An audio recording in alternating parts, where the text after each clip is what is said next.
Nasa lisihan po ang isang tindahan sa Divisoria sa Maynila sa kasagsagan po yan ng buhos ng mga mamimili bago magbagong taon.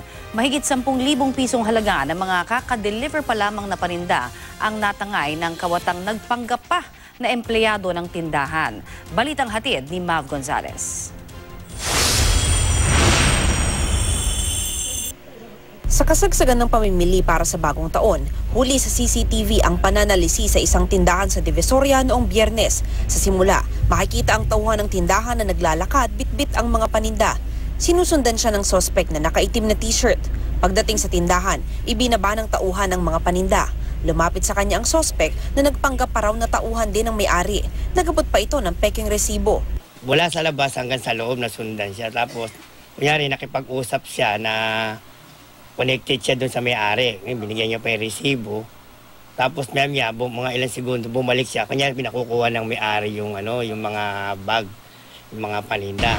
Matapos ang sandaling pag-uusap, hinakot na ng sospek ang mga paninda.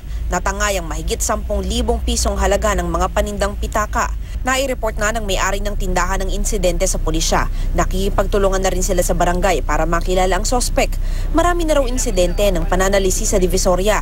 Kaya payo ng barangay sa mga may-ari ng tindahan. Para ma-identify, talagang kailangan may ID sila o kaya naka-uniform sila. Kasi magugulat ka na lang, biglang papasok sa eksena yung mga salisi. Makikipag-usap Kala tuloy ng mga buyer.